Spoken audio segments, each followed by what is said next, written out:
সারা জীবন তো অনেকেরই প্রশ্ন করি, আপনাদেরকে একটা কথা জিজ্ঞেস করি। আচ্ছা, কে কামেল পীর? কামেল পীরকে চিনার জন্য তো একটা জ্ঞান চক্ষু থাকার দরকার আছে, আছে না? আছে। আমরা যারা সাধারণ পাবলিক, যারা আমাদের জ্ঞান চক্ষের ভিতরে মানে আমাদের এই চর্ম চক্ষের মধ্যে যাদের ধুলাবালু দিয়ে একদম ঢাইকা রয়েছে, তারা কামেল পীর চিনবো কেমনে? এই যে হক্কানি পীরের কাছে বায়াত হইলে, কামেল পীরের কাছে বায়াত হইলে তারপরে এই ফেরেশতায় তার সালাম দিব, মানে আজরাইল তার জান কবজ করার সাহস পাইতো না। বিশাল সমস্যা হইব আজরাইলের নিজেরই। এখন আমি যে এই পীরটারে খুঁজবো, এই পীরটারে খুঁজবো কিভাবে? এই পীরকে খুঁজতে খুঁজতে আমার জিন্দেগি বরবাদ। আমি তো পীরই খুঁজে পাই না অনেক সময়। আমি আমার কথা বলতেছি না, অনেকেই অনেক জায়গায় দেখবেন এক দয়াল রে রাখা ৫-৭ জায়গায় বায়াত হয়, তাদের মন মতো গুরু হয় না। এখন কামেল পীর চিনার উপায় কি? সেই পীরের কাছে বায়াত হইলে আজরাইল ফেরেশতা আমারে সালাম দিব, ওই পীরটা কেডা? ওই পীরের আপনি আমারে চিনাবেন, আমি যাতে একটা নির্ভয়ে নিশ্চিন্তায় বাড়ির যায় বসে থাকতে পারি। আজরাইল আইলে বলবো এই যে আপনি একটু দূরে থাকেন, কারণ আমার পীরুমু মানে ভিতরে একটা সাহস থাকবে। সকলকে কে যেন নয়েজ দেয় ভাই, একটু বন্ধ করে দেন। হ্যালো, অতি চমৎকার করে কিছু মূল্যবান কথা রাখলেন। আসলেই গান এমন এক জিনিস, গান মানুষের হৃদয়ের কথা বলে, আত্মার কথা বলে। আমি একজন সাধারণ শিল্পী হিসেবে যতটা মনোযোগ দিয়ে ওনার কথা শুনেছি, আশা করি আপনারাও ঠিক তেমনি ভাবেই শুনেছেন। পবিত্র কোরআন থেকে, হাদিস থেকে অত্যন্ত চমৎকার ভাবে, নিখুঁত ভাবে যিনি উপস্থাপন করেছেন আমাদের মাঝে। আমি যে কথাগুলো জানতে চেয়েছিলাম প্রত্যেকটা কথার সূক্ষ্ম দলিল দিয়েছেন কোরআন এবং হাদিসের মাধ্যমে। আমি কৃতজ্ঞতা জ্ঞাপন করছি আমার গুরুর কাছে। আসলেই গুরু একটা সত্তা, একটা পাওয়ার। আমার মুর্শিদ, আমার দয়াল, আমি যেই আসনে বসিয়ে আমার দয়ালকে দেখি, আমার দয়ালকে মনে প্রাণে স্মরণ করি, যিনি আমার সঙ্গে গান করছে, আমি চাই আমি মনে প্রাণে সেই দৃষ্টিতে, সেই অবস্থান থেকে তাকে দেখার জন্য। আসলে যদিও দুটি ধারা দেওয়া হয়েছে, আমরা বাউল শিল্পী যারা কখনো হাসর কিয়ামত পালা করছি, কখনো নবুয়ত বেলায়েত পালা করছি, কখনো নারী পুরুষ পালা করছি, এক একজন এক এক রকম পালা করছি। আসলে এটা একটা অভিনয়ের মঞ্চ।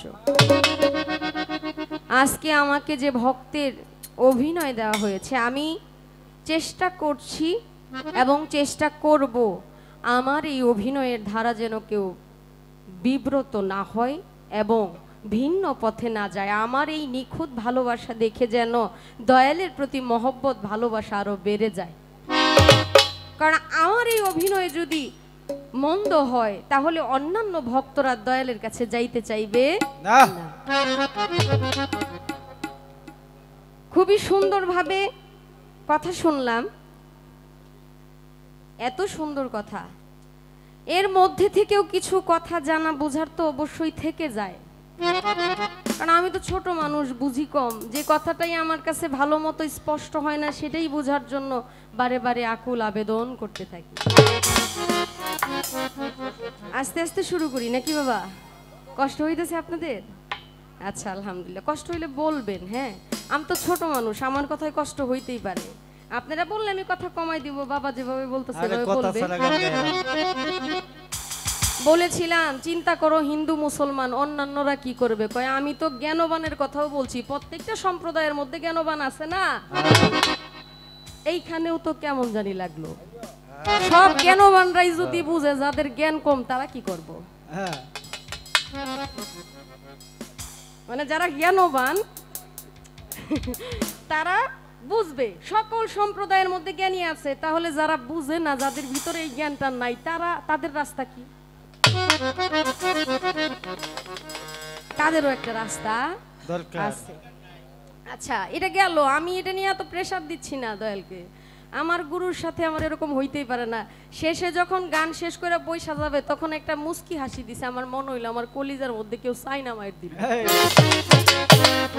মাইকটা কেমন কয় ভক্ত খালি আজীবন কইয়া যাইব বাপরে প্রেমের মধ্যে ভক্তের অনেক কিছু কয় গুরুরা যেই যে আপনি বললেন গুরুর এই পায়ের মধ্যে হাতের মধ্যে চুম্বন দিলেই তো জান্নাত পাওয়া যাবে গুরুকে সম্মান করবে ভালোবাসবে এখন গুরুকে যখন পায়ের মধ্যে চুম্বন করবে হাতে চুম্বন করবে তখন গুরুর সাথে ভক্তের কত কথাই হয় খালি কি ভক্তেই জিগায় গুরু জিগায় না আপনি আক্ষেপ করলেন কি আপনি আরেকবার উঠা আমারে কইবেন কিছু আজকে আক্ষেপ রাইখা ফরিদপুর আর যাইবার দিতাম না গান শুনলাম হাত দিয়া নায়েবের হাতে যে যায় নাই আহলে বায়াতে জাহেলাতে মৃত্যু হবে তার নবীর হাদিস পর গুনাহ খাতা মাফ করাইয়া মার ভবের পরে থাকতে তাজা মাফ করাইয়া গুনার বোঝা কবর হইতে উঠিবে হাসর কেউ করবে না জিজ্ঞাসাবাদ কামেল পীরের হইলে বায়াত সালাম দিবে ফেরেশতায় আল্লাহর আচ্ছা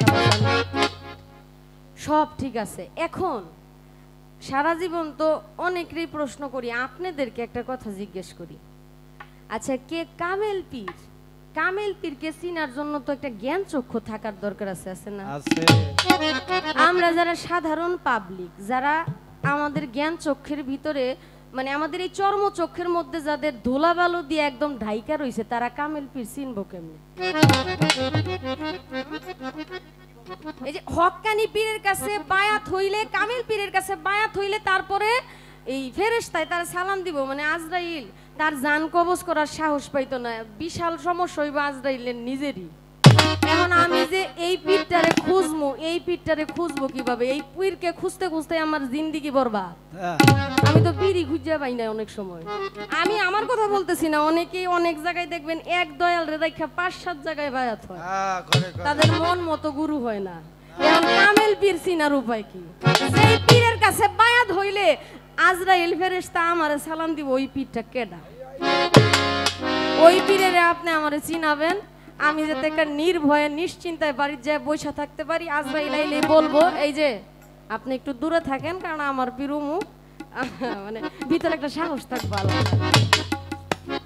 এই যে লক্ষণগুলো তো অবশ্যই কামেল পীরের আছে তাই না অবশ্যই আচ্ছা গান একটা গায়নি আরো কিছু জিজ্ঞাসা করবো এরপরে আক্ষেপ রাখবো না বাবা ভক্তের কাছে আপনার কি চাওয়া পাওয়া একটা কথা মনে হইছে বলবো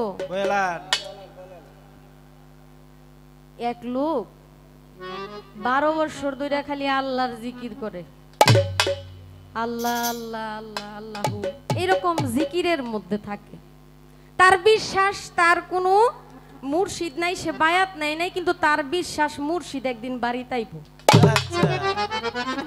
অনেক বড় বিশ্বাস নিয়ে সে আল্লাহর এই ডাকে মানে আমার মুর্শিদ আমার বাড়িতে আসবেই একদিন না একদিন মানে আত্মবিশ্বাসের একটা জায়গা আছে না 12 বছর পর হঠাৎ কইরা অভাব অনটনের সময় এসে পড়ছে এই সময় বাড়িতে রাত 1:30টার সময় যখন সে জিকির করতেছে এই সময় ঘরের ওই সিংখুডে না আগের দিনে সিংখুড তো না ওই যে ঘরে চোর ঢোকার জন্য যে আচ্ছা তো ঘরে সিংখুডতেছে আর উনি জিকিরের মধ্যে খাটের মধ্যে বসা তার স্ত্রী পাশেই বসা তো উনি যখন জিকিরের ধ্যানে আছে এই সময় সিংখুদার যে আওয়াজ এটা সিংখুদ এটাই তো বলেন সিং কাটে না এটা কই অভ্যাস নাই তো এখন যখন কাটতেছে এই যে জিকির করতেছে ওই লোক কইতাছে আমার দয়া লাইতাছে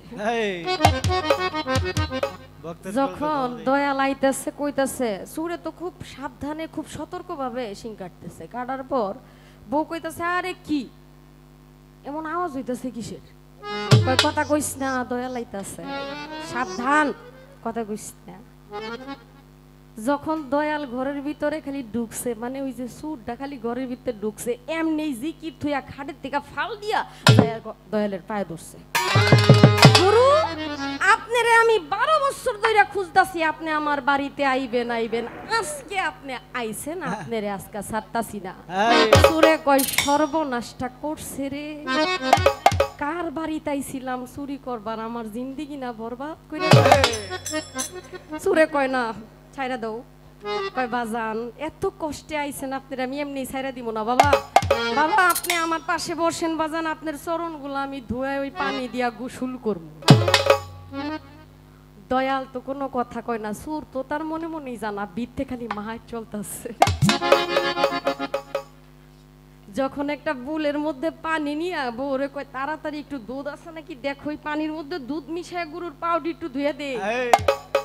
পানি আইনা যখন চুরের পাও ধুয়ে দেয়, কয় সর্বনাশটা করতেছে, গোসল তো করাইতেছে আমারে, মানে আজকে একেবারে সাইজ করে দেয়।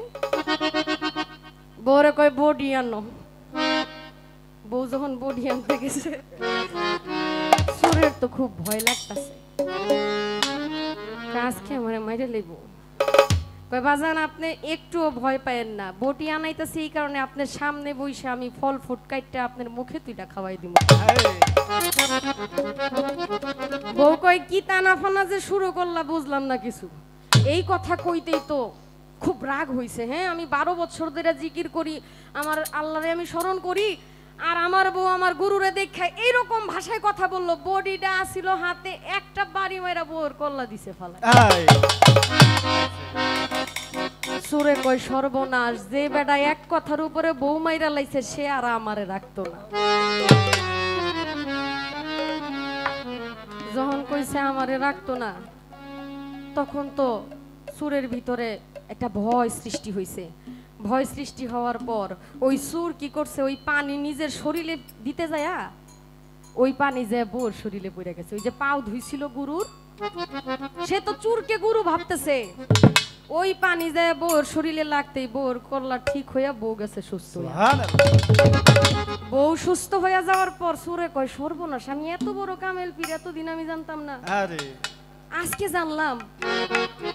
ভক্তরে কইতাছে বাবা তুমি থাকো, আমি অনেক সময় তোমাকে দিছি, এখন আমার বাড়িতে যাইতে হবে। কয় বাড়িতে যাইতে হইব বাবা, জান আপনি আবার কবে আসবেন? কয় তুমি আমাকে যখন ডাকবা আমি তখনই তোমার কাছে আসব। বাড়িতে যাইয়া সুরে কইতাছে কই গো আসো আমার সামনে, সুরের গিন্নিরে ডাকতাছে। ডাকার পর সুরের বউ বাড়িতে আসছে। কষ্ট হয়নি বাবা? কথাটা কোন একটা কারণ আছে, বলতেছি পরে। বউরে কইতাছে কয় আসো আমার কাছে। কয় কি? সে হাতে এক লাঠি লয়ে বউর মাথার মধ্যে কয়েকটা বাড়ি দিছে, দিয়া বউরে মাইরে লাইছে। সুরের মায়ের কয় বাবা এটা করলি কি? কয় তুমি তোমার পোলার কেরামতি সম্বন্ধে জানো না মা, তুমি একটা বল আনো, বলের মধ্যে একটু পানি আনো, আইন আমার পাউডি দো। পাউডি দুইয়া পানি বউর শরীরে দিছে। বউ তো ভালো হয় না, পাও ধোয়া ঠিক মতো হয় নাই, আরেকবার দো। এভাবে কয়েকবার পাও ধোয়ার পরেও বউ তো ভালো হয় না। একজন দুইজন জানতে জানতে পুলিশ হয়েছে বাড়ি। পুলিশ যখন আসছে, তার কোমরে রশি লাগায়া হাতে হ্যান্ডকাপ লাগায়া নিয়ে টাইনে টাইনে যাইতাছে। এই রাস্তা দিয়েই নিয়ে যায় সামনে ভক্তের বাড়ি। দূর থেকে দেখা যায় আমার গুরু আসতেছে, তাও আবার কয়েকজন পুলিশ আমার গুরুর এমনি টাইনে টাইনে আনতেছে। কারণ কি? সামনে যায় দাঁড়ায়, কয় দাঁড়ান, আমার গুরুরে কোথায় নিয়ে যান? কয় তোরই তো দরকার। সুরের সার্গিত তো চুরিও, সারা জীবন করছে চুরি, মামলাও আছে থানার মধ্যে কয়েকটা, এর মধ্যে বউ মাইরা লাইছে। এখন তুমি বলতাছো আমার গুরু লইয়া কই যাও, তুমি তো তারই সার্গিত। কয় তোরেও বানবো। কয় কি হয়েছে ঘটনা খুইলা বলেন। কয় উনি ওনার ওয়াইফকে মাইরা ফেলছে। কয় মাইরা ফেলছে? আচ্ছা ঠিক আছে। পরে আবার সে বলল আমি আগে একটা কাজ করি, এরপর আমার গুরুকে যেখানে ইচ্ছা সেখানে নিয়ে যাই। যখন ওই ভুল নিয়ে আইসা নিজের হাতে নিজের গুরুর পা ধোয়া ওই ভুলের পানি গুরুমার শরীরে দিল, সাথে সাথে গুরুমা ভালো হয়ে। আসলে রে বাবা, বিশ্বাসে বস্তু মিলে তর্কে বহুদূর। আমি বিশ্বাস করে যদি আমার গুরুকে আমি ভালোবেসে থাকি, কেবল কি গুরুই আমাকে উদ্ধার করবে, আমি কি উদ্ধার করব না? যদি আমার বিশ্বাসে জোর থাকে, আমার ভালোবাসা থাকে, আমার মহব্বত থাকে, যদি সেই ভক্তের মতো ভক্ত হওয়া যায়, এই কথাটা এই কারণেই বললাম, ভক্তই সারা জীবন প্রশ্ন করে যাবে গুরু কি করবে না। এই প্রেমের বন্ধনে আমাকে আবদ্ধ করে নেন, তবেই তো আমি আপনার হয়ে যাব। একটা গান আগে করি, এরপর ইনশাআল্লাহ কিছু কথা। গানের মধ্যেও কিছু কথা আছে, আশা করি বাজান আমার এই গানের কথার মীমাংসা দিবে। মানুষটা অনেক বড়, তো এর জন্য কথা অনেক বড় করে বেশি করে জিগাইতে হয়, কারণ না জিজ্ঞেস করলে জানবো কোথায়। না কাঁদলে নিজের সন্তানকে মায়ও নাকি খাবার দেয় না, পেট ভরা থাকে তাই ভাবে যে ছেলে ঘুমাইতেছে, খেলতেছে, খেলতে থাকুক। তার জন্য ঘন ঘন কান্না করলে খাবার টাবার একটু দেয় আর কি। তার জন্য একটু বেশি বেশি জিজ্ঞেস করতেছি, বাবা যেন আমাকে ক্ষমা করে, বেয়াদবি যেন না নেই। বাবারে আপনারা ছাড়া তো আমাদের কেউ নাই, আমরা তো ছোটখাটো শিল্পী, কেবলমাত্র শিখতেছি। আপনাদের কাছ থেকে জেনে বুঝেই তো আমাদের শিখতে হবে। বই পড়ে যতটুকু জ্ঞানী না হওয়া যায়, গুরুজনদের মুখের বাণী শুনলে এর চাইতে বেশি জ্ঞান অর্জন করা যায়। কারণ আমাকে যখন সে বুঝায় বলবে, আমি যখন তার মুখের দিকে তাকাবো, ওই কথাটা আমার ব্রেনে অনেক তাড়াতাড়ি ক্যাচ করবে, যেটা আমি বই পড়লে পাবো না। ছোট বাচ্চাদের দেখবেন কার্টুন দেখাইলে, সিনেমা দেখাইলে নায়ক নায়িকার নাম সহ একদম সব বইলা যায়, কিন্তু বই পড়তে বললে তাদের ওইটা যে ভালো করে বুঝতেছে না। তো তার জন্য একটু বেশি বেশি জিজ্ঞেস করতেছি। পবিত্র কোরআন থেকে অনেক কিছু বললেন, অনেক জ্ঞানীদের আলোচনা করলেন। আমার বাবার কাছে ছোট্ট করে একটু জানার বিষয় থাকবে, এটা আমার গানের বাহিরে আপনার কাছে জানার বিষয়, এটা আমার ধারা থেকেই জানার বিষয়। এই যে বায়াতের বিষয়গুলো বললেন, নবীর হাতে হাত রেখে বায়াত নিতে হবে, হ্যাঁ সুন্দর কথা। ওই নবীর আহল যারা, নায়েবে রাসূল যারা, তাদের কাছে বায়াত নিতে হবে। পবিত্র কোরআনের তিনটা সূরার কথা আপনি বললেন, ইউসুফ নবীর কথা বললেন। আসলে ইউসুফ নবী এমন একজন নবী ছিলেন, তার আব্বা ইয়াকুব নবী যখন তাকে তার জামা মুবারকটা, পাঞ্জাবি মুবারকটা দিয়েছিলেন, ওটা অনেক বড় ছিলেন। নবুয়তের পাওয়ারে ইউসুফ নবীকে যখন পড়ালেন, তখন ওইটা আল্লাহ পাকের কুদরতে ইউসুফ নবীর শরীরের সাথে মিশে গেলেন, কারণ সে নবুয়ত প্রাপ্ত। তাই এই যে এক গুরুত্বপূর্ণ মাহিত্য আপনি প্রকাশ করলেন, আমার একটু জানা দরকার, বোঝা দরকার। পবিত্র কোরআনে বায়াতের বিষয়ে 5টা শর্ত আছে। পবিত্র কোরআনের মধ্যে কত নাম্বার আয়াত এবং কোন সূরার মধ্যে আল্লাহ পাক বায়াত সম্বন্ধে 5টা শর্ত দিয়েছে, যে এই বিষয়গুলো করলে বায়াতের মূল বিষয়বস্তু জানা যাবে। আমি ছোট্ট করে আপনার কাছে একটু আজিজি রাখছি, পবিত্র কোরআনের মধ্যে কোন সূরার মধ্যে এই 5টা শর্তের কথা বলা হয়েছে, বায়াত সম্বন্ধে বলা হয়েছে। আমরা যেন আরো স্পষ্টভাবে বুঝতে পারি যে আমাদের বায়াত নেওয়া আবশ্যক, বায়াত আমাদের নিতেই হবে, না নিলে আর কোনো উপায় নাই। এই সূরাটা আসলে বাবা কোনটা আমি একটু জানতে চাই, এই বিষয়টা আপনি আমাকে একটু বুঝায় বলবেন। বাবাজি হেমায়েত সরকারের একটি গান। রাতটা অনেক গভীর পর্যায়ে চলে আসছে, এই সাউন্ডটা খেয়াল করেন, আপনি আগের মতো রাখেন। এবারে এটা র হয়ে গেছে, একটু রাখেন, আপনার সেট ভালো, আপনিও ভালো, রিভাবটা রাখবেন, তাহলে ভালো লাগবে। নতুন করে আবার কিছু কথা আমাদের সামনে উপস্থাপন করেছেন। বাবা, ঘুমানো মানুষ ডাক দিলে জাগানো যায়, কেউ যদি ঘুমের ভান করিয়া চেতন থাকে, তারা কিন্তু ডাইকে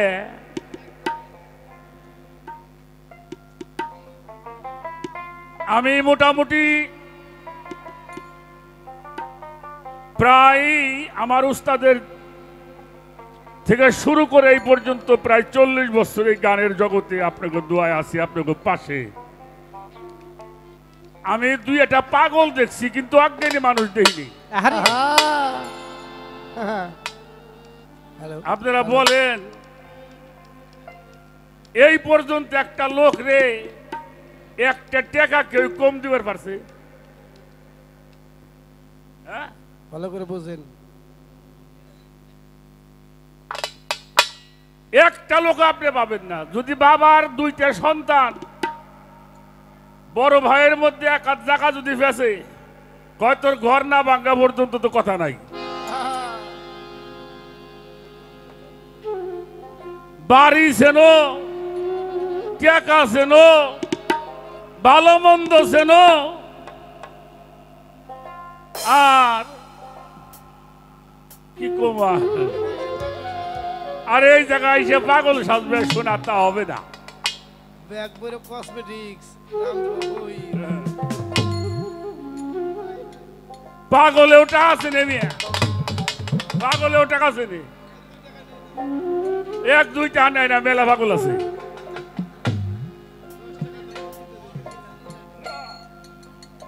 এক দুইটা নিব না, 10 টাকা দেওয়া লাগবে কম পক্ষে।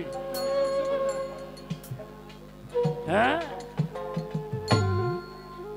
তবে একটা কথা বলি, সেই কথাটা হলো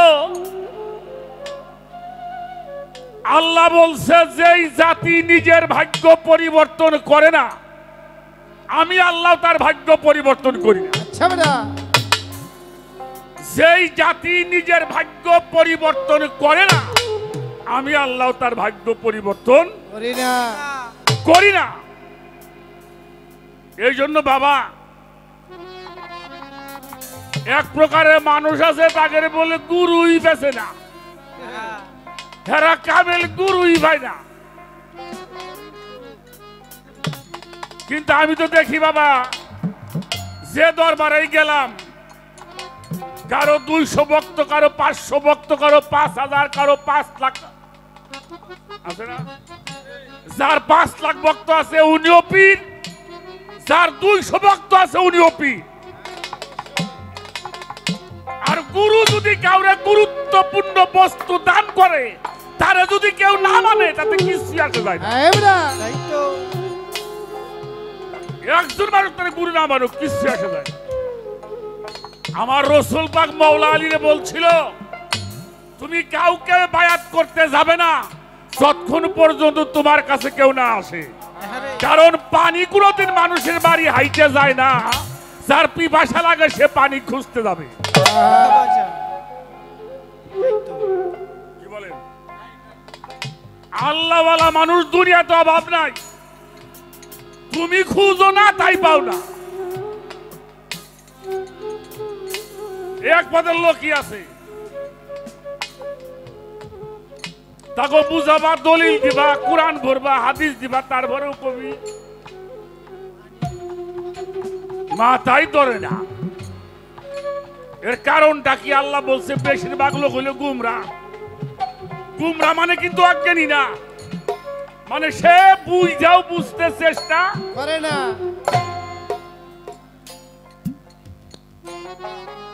এত পীর এই দেশে, আর উনি কামেল ভিড়ি পাইল না।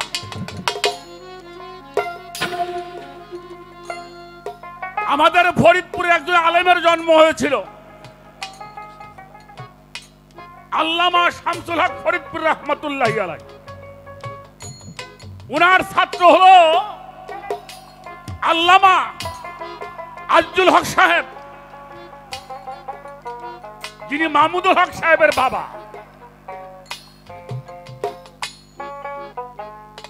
উনার বুখারী শরীফের মধ্যে উনি বলেছেন, পীরের অনেক উনি 10টা লক্ষণ লিখেছে। ছোট বাজাবা, কলিন বংশ, সুদর্শন চেহারা, শরীয়ত তরিকত হাকিকত মারিফত, জাহের বাতনি বা এলেম, শরীয়তের পাবন্দি হতে হবে, এরপরে বেশি বেশি জিকির করতে হবে। এইভাবে 10টা লক্ষণ উনি লিখছেন। পরবর্তী টিকার মধ্যে লিখছেন, কোন মানুষের দরবারে, কোন পীরের দরবারে যাবার পরে যদি তোমার স্বভাবের পরিবর্তন ঘটে, অবশ্যই মনে করবা উনি আল্লাহর ওলি।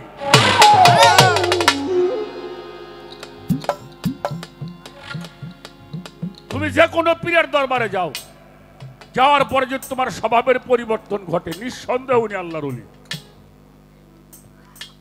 তারপরেও যারা ওই জায়গার ভিতরে মোহর মাইরে দেওয়া হয়েছে, হ্যাঁ, মানে দেখেও দেখলো না। দেখে নাই হে রাসূল, ওরা আপনার দেখছে আসলে দেখে নাই, ওরা আপনার কথা শুনছে শোনে নাই, বুঝছে বোঝে নাই। যখন দেখছে দেখে নাই, বুঝতে চেষ্টা দেখেন নাই। বাবারা বিরক্ত না তো? আবু জেহেল পুইসা বেটা মাইরে রোডেরা পুরাইছে, পুরাইয়া কতখানি ছাই হইছে, টুকলার মধ্যে বাঁধতে নিয়ে আমার হুজুর পাকলে কইতেছে, ভাতিজা মেলা জাদুই তো দেখাইলে, নাউজুবিল্লাহ করে। নাউজুবিল্লাহ। আমার নবী জাদু দেখাইছে, জাদু দেখাইছে তো অনেক কিছুই দেখাইলে, তো আমার এইটার মধ্যে কি আছে, যদিও তোমার হাতে কথা কয় তাইলে বুঝুম তুমি আল্লাহর নবী। আমার রাসূল বলছে, কাকা তুমি তো এটা মানবা না, হ্যাঁ, তুমি তো আমার হুজুর বলেন, আমি যদি বলি তুমি জাদুকার বলবা, তুমি নিজেই বলো এটার মধ্যে যা আছে আমার ভাতিজা যদি আল্লাহর নবী হয়, তুমি কথা বলো। কি নিয়ে আইছে? ছাই। কেবল যদি কবের ভারে মনে মনে আমার ভাতিজা যদি নবী হয়, তুমি কথা কও। নইরে উঠছি,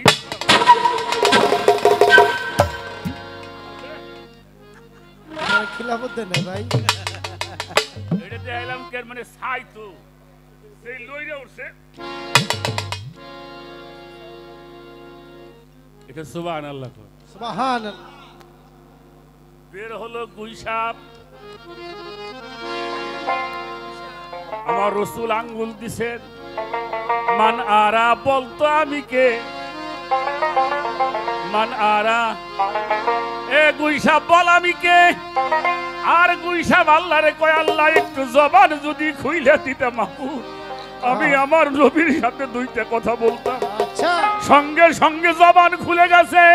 ওই গুইসাপ নবীরা বলে, আনতা রাব্বিলা রাসূল রাব্বুল আলামিন, আপনি হইলেন 18,000 মাখলুকাতের রাহমাতাল লিল আলামিন। সুবহানাল্লাহ। যারা আপনার উপরে ঈমান আনবে, আমার মতো তার ভাগ্যটা খুলে যাবে, আর যিনি আপনার উপরে ঈমান আনবে না, ওর মতো পুরা খবাইলা এই দুনিয়াতে কেউ নাই। আবু জেহেল কয়, এ জায়গাও করলি, এ জায়গাও জাদু করা হারা। নাউজুবিল্লাহ। নাউজুবিল্লাহ। এই যে এই পদের যারা আছে, ওগো বংশ আছে না, আছে। আছে না, নায়েবে রাসূলরাও আছে, ওই নায়েবে আবু জেহেলরাও আছে। তা আমি জানি না বাবা, তবে আছে আমি এই যে জানি। তো ওদের সামনে কোরআন পড়েন আর হাদিস পড়েন আর যাই করেন, পুরা কবি, পুরা কবি, ওরা কোহনে পাইছে আল্লাহ জানে। কইয়ে আড়া ধরুন,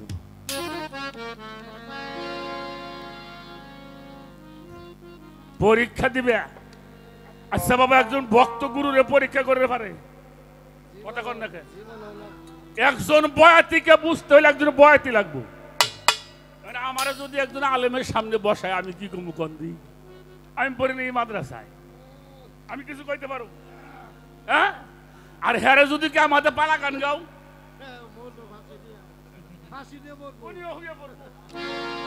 একজন উকিল দিয়ে বুঝবে আর উকিল দিয়ে, ঠিক না বাবাজি? একজন জজকে বুঝতে হলে একজন জজ লাগবে, একজন বিচারককে বুঝতে হইলে একজন বিচারক লাগবে, একজন পীরকে বুঝতে হলে একজন পীর লাগবে। পীর পরীক্ষা করবার যাইও না।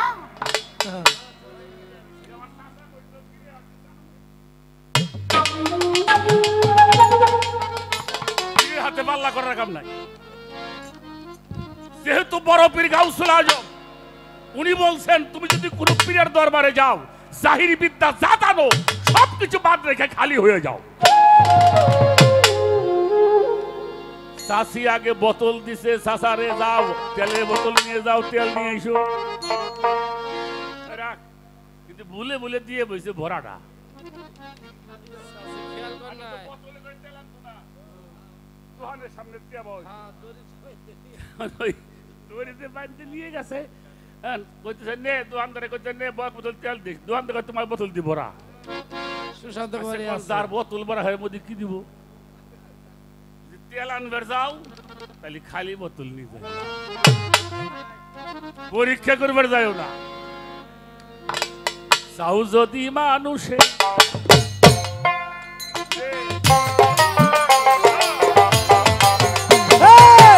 রসের বাদাম দিয়া যাও না সরল দেশে, চাও যদি মানুষে ভক্তি রসের বাদাম দিয়া যাও না সরল দেশে। আমার ভক্তি রসে বাদাম দিয়া যাও না সরল দেশে, তুমি চাও যদি মানুষে ভক্তি রসে বাদাম দিয়া যাও না সরল দেশে, ভক্তি রসে বাদাম দিয়া যাও না সরল দেশে, তোমরা চাও যদি মানুষে বাদাম দিয়া যাও না সরল দেশে। এ ভোলা মন, এ ভোলা মন,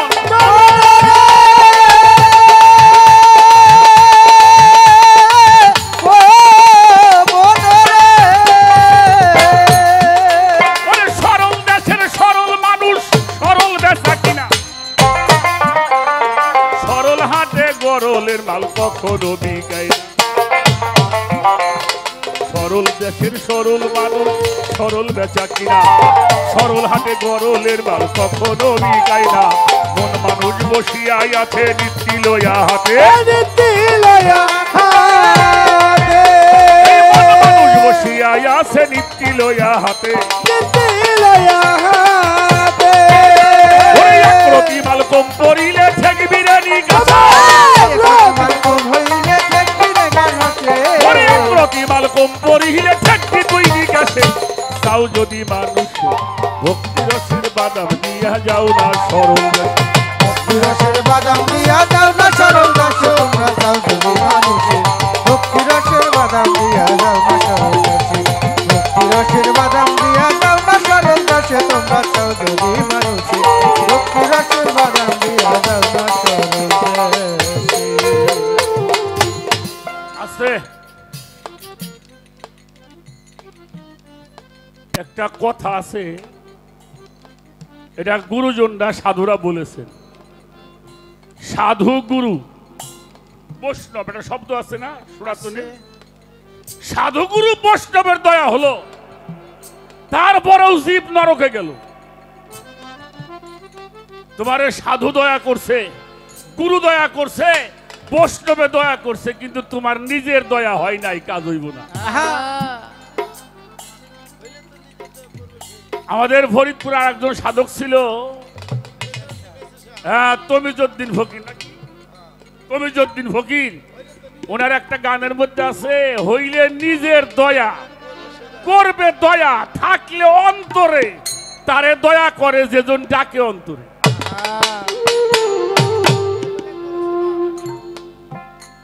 মুখের বেলায় করো সলাপ, অন্তরে তো অন্য স্বভাব, আঙ্গুর বলে খাইলে গাপ স্বাদ পাওয়া যাবে। প্রমাণ তার নিজাম খুনি, মুর্শিদের বাক্য মানি, রত্নাকর হইল মনি দস্যু ত্যাগ কর।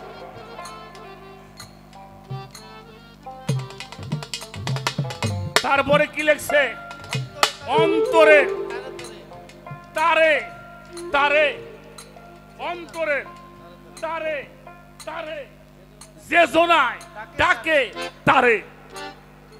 ভাষাগুলি বোঝা যায়, অন্তরের তারে তারে, যে জনায় ডাকে তারে। তুমি যদি ইলেকট্রিতে হাওয়া না ধরে, তারে দয়া করে যে ডাকে অন্তর।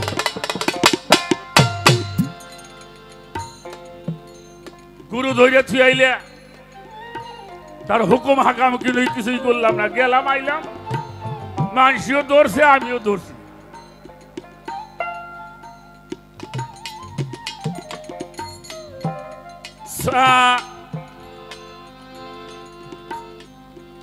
কুরআন শরীফের মধ্যে সূরা ফাত্তাহ এইটার মধ্যে বায়াতের উল্লেখ করা হয়েছে। আমি অত কথা বলবো না এই সময়, আমি একটা কথা আপনাকে শোনাবো, তোমরা আস্তে আস্তে বাজাবা। আমার হুজুর পাক যখন এই বায়াতের উপরে কাজ করতেছিলেন, আমি এই শর্তগুলি অত বলবো না।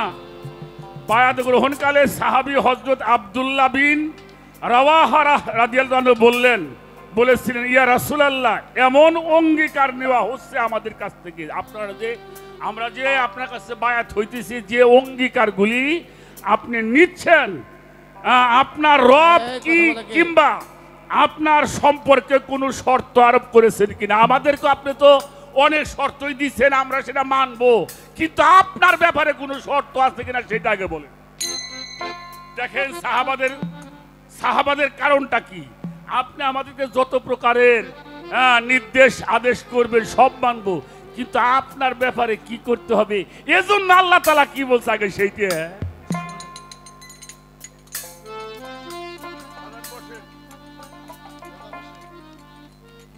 থাকলে পরিষ্কার করে বলে দেন, দেওয়া হোক। হুজুরে আকরাম সাল্লাল্লাহু আলাইহি ওয়াসাল্লাম বললেন, আল্লাহর ব্যাপারে শর্ত আরোপ করেছি যে তোমরা সবাই তার পবিত্রতা ইবাদত করবে, তাকে ছাড়া কারো ইবাদত করবে না। আমরা পীর ধরি, কার ইবাদত? কার ইবাদত করেন? আল্লাহর ইবাদত করেন। দেখেন, তাকে ছাড়া কারো ইবাদত করবে না। আর আমার নিজের ব্যাপারে শর্ত হলো যে তোমরা আমার হেফাজত করবে, যেমন নিজের জান মাল সন্তানকে যেমনি করে হেফাজত করা হয়।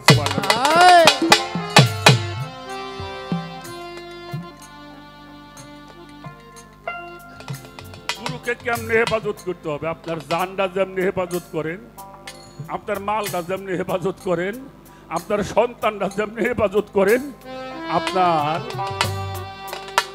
পীরকে আপনি তেমনি হেফাজত করতে হবে। তারা আরজ করলেন, ইয়া রাসূলুল্লাহ, এই শর্তগুলি পূরণ করলে আমরা কি পাবো? তিনি বললেন, তোমরা জান্নাত পাবে। সুবহানাল্লাহ। সুবহানাল্লাহ। তারপর তারা পুলকিত হয়ে বললেন, আমরা এজন্য রাজি, এমন রাজি যে নিজেদের পক্ষ থেকে এই চুক্তি রহিত করার কোনো আবেদন আমরা কোনোদিন করব না।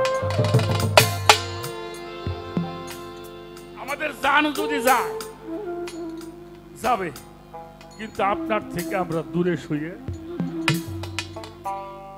উত্তম রূপে হৃদয়ঙ্গম করে নিতে পারি। হুজুর আকরাম সাল্লাল্লাহু আলাইহি ওয়াসাল্লাম বললেন,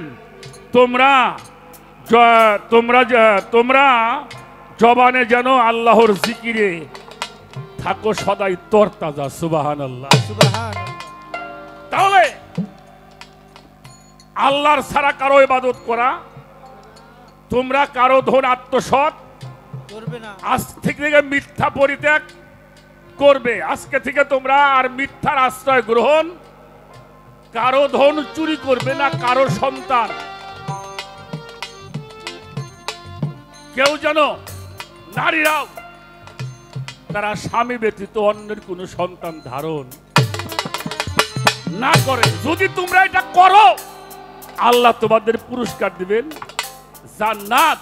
আর যদি আমার ব্যাপারে তোমরা যেমন সন্তানকে হেফাজত করো, মাল হেফাজত করো, জান হেফাজত করো, তদ্রূপ জান মাল সন্তানের চাইতে বেশি মহব্বত করতে হবে আমার। এখন আসেন, কথা বলতে গেলে তো বহুত হয়। রসুল ছাড়া কালেমা পড়া যাবে না, হাজারবার পড়লেও কাফের হয়ে যাবে। রসুল ছিল, রেসালত আছে, যিনি রেসালত প্রাপ্ত রসুল, যাকে আমরা নায়েব রসুল বলি, তার কাছে গিয়ে আপনাকে আত্মসমর্পণ করে কালেমা পড়তে হবে। তারপরে তার আদেশ এবং নির্দেশ যা নিষেধ করবে জীবন গেলেও করা যাবে না। এই জন্য আমি মাঝে মাঝে বলি, বাবা ভালো কাজ করা লাগবো না, ভালো কাজ দিয়ে কি করবো? মানুষই তো ভালো, কিন্তু আমাদের প্রতিজ্ঞা থাকতে হবে আমরা খারাপ কিছু করব, সত্য না বলি সমস্যা নাই, মিথ্যা বলুম না। মিথ্যা না বললেই তো আমি সত্যবাদী। হ্যাঁ, চোরের পাও দোয়াইয়া স্ত্রী ভালো করলো, এটা যখন বোঝো তাহলে তুমি পিসাবো বোঝো, আজকে বুঝতে চাও না। তাহলে ভক্তির জোরে চোরের গুরু বানাই নিছে, তার ভক্তিটা ছিল। তো ভক্ত কারে কয়? যার ভক্তি আছে তারে ভক্ত কয়, যার ভক্তি নাই ওরকে ভক্ত কয়। হ্যাঁ, ভক্তিতেই ভক্ত হয়।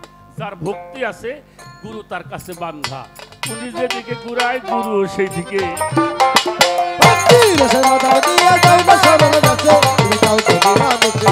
ভক্তি রসের বাদাম দিয়া যাও না সরল দাসে, ভক্তি রসের বাদাম দিয়া যাও না সরল দাসে, তোরা যাও যদি মানুষে। ভক্তি রসের বাদাম দিয়া যাও না সরল দাসে। এ ভোলা মন, এ ভোলা মন, ও মনরে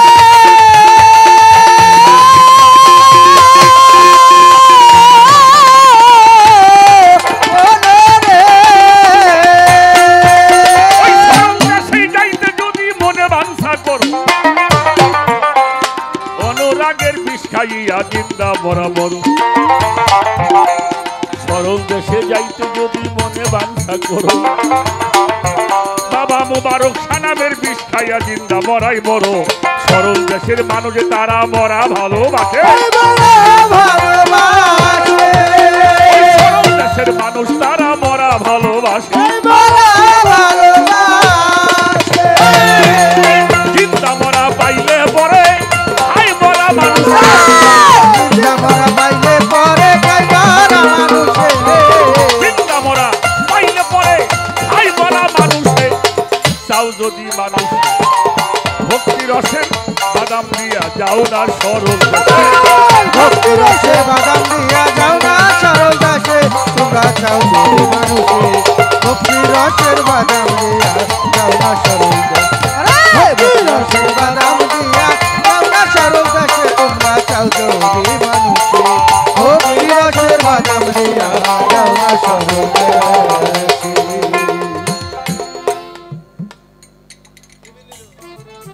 পাখি কখন যেন উড়ে যায়। এখানে অনেক ইউটিউবার আছে, আপনারাও আছেন। বাংলাদেশের সবচেয়ে পাপী শিল্পী আমি। কেন জানেন? গুরু বিষয়ের উপর যত কথা জীবনে বলছি, সে কথাগুলি আমি নিজেও পালন করতে পারি না।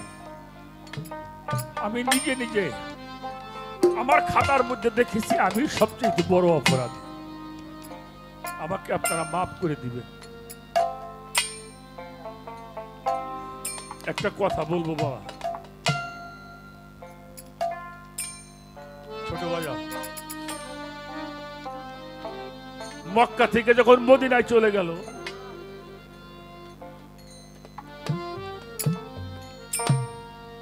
যারে ভালো না বাসলে আমি ইমানদার হতে পারবো না। তারেও কিন্তু মক্কায় মানুষ থাকতে ছোট। আচ্ছা বাজার, নামাজের মধ্যে আমার নবীরে সালাম দেওয়া হয় কিনা? হ্যাঁ, সালাম দেওয়া হয়। ছোট ছোট না দিলে কি নামাজ হবে? আপনি অজু করেছেন, জায়নামাজে দাঁড়িয়েছেন, ইন্নাত জিহাতু ওয়াজহিয়া লিল্লাযী ফাতারাস সামাত ওয়াল আরদা হানিফা ওয়া মা আনা মিনাল মুশরিকিন। ছোট ছোট ছোট মেম্বার সাহেব, একটু কথা বলি ভাই। এরপরে আপনি নামাজের নিয়ত করেছেন, নাওয়াইতু আন উসাল্লি লিল্লাহি তাআলা রাকাতাই সালাতিল ফাজরি ফারজিল্লাহি তাআলা। যদি একলা পড়েন তাহলে একটু দায়িত্ব বেহেজাল ইমাম বলতে হবে, আর ইমামের পাশে পড়লে। এরপরে আপনি সানা পড়লেন, তারপরে আপনি একটা সূরা পড়লেন। কি পড়লেন? সূরা ফাতিহা। এরপরে একটা সূরা পড়লেন, সূরা কদর। এরপরে রুকু করলেন, সেজদা করলেন। ফজরে 2 রাকাত না, আপনি 2 রাকাত নামাজ আদায় হয়ে গেল। তারপরে আপনার আত্তাহিয়াতুর বই থেকে বসছেন। আচ্ছা, এই যে কাজগুলি করলাম, আমার নামাজ হয়ে যায় নাই? রাখো, নামাজ হয়েছে? নামাজ হয় নাই। আপনার সূরা পড়াও শেষ, সেজদা দেওয়াও শেষ, আপনার নামাজ হয় নাই। নামাজ কেবল সাজানো হলো। নামাজ কখন হবে? আত্তাহিয়াতু লিল্লাহি ওয়াসসালাতু ওয়াত-তাইয়্যিবা, আসসালামু আলাইকা ইয়া আইয়ুহান নবী ওয়া রাহমাতুল্লাহি। এই সালাম না দিলে নামাজ হবে? হ্যাঁ, এজন্য আল্লাহ বলছেন, সূরা হাজাবের মধ্যে বলেছেন, আন-নাবিয়্যু আউলা বিল মুমিনিনা আনফুসিহিম। নবী হলো আনফুস, ভিতরের জিনিস। আপনি যখন নামাজের মধ্যে নবীকে সালাম দিবেন, নবী থাকতে হবে কলবের মধ্যে। যদি না, তখন নবী আপনার থেকে 2 ইঞ্চি দূরে সরে যায়, নামাজ বাতিল হয়ে যাবে। ঠিক বলছি? এরপরে ওয়ালা ইবাদিল্লাহিস সালিহিন। এই সালেহিন কারা? পীর মুর্শিদ ওলি আল্লাহ যারা। সালাম দিচ্ছেন কিনা? দিচ্ছেন। এরপরে আল্লাহুম্মা সাল্লি আলা সাইয়্যিদিনা মাওলানা মুহাম্মদ ওয়া আলা আলে। এই 3টে কাজ না করলে নামাজ হবে? তাহলে নামাজের মধ্যে নবীকেও সালাম দেওয়া হয়, আহলে বায়াতকেও সালাম দেওয়া হয়, আবার সলিহিন ওলি আল্লাহদেরকেও সালাম দেওয়া। ঠিক কিনা? কি বলতে চাই, মক্কা থেকে মদিনায় চলে গেলেন। এই মদিনা যাবার পরে দেখেন, কেন বলছি এই কথাটা, যা বুঝাইলাম মানুষ সে তা নিজেই করতে পারি না। উনি মক্কা থেকে মদিনায় যাওয়ার পরে আবু জেহেল ঘোষণা করলো যুদ্ধ করা হবে। দেশ ত্যাগ করতে, তারপরেও কিন্তু জ্বালাইনে বন্ধ করে নেই।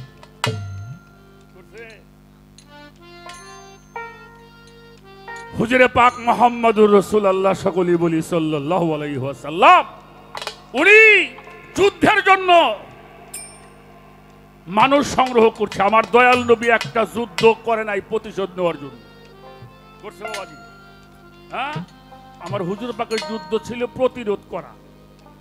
আমারে কেউ আঘাত করতে আসলে আমি সেটাকে ঠেকাবো, কিন্তু আমার দয়াল নবী কোনোদিন প্রতিশোধ নেওয়ার জন্য কোনো যুদ্ধ, যদি তাই করত তাহলে ওদের বাটে যখন দান দান শহীদ হয়েছিল, ফেরেশতারা বলছিল আপনি শুধু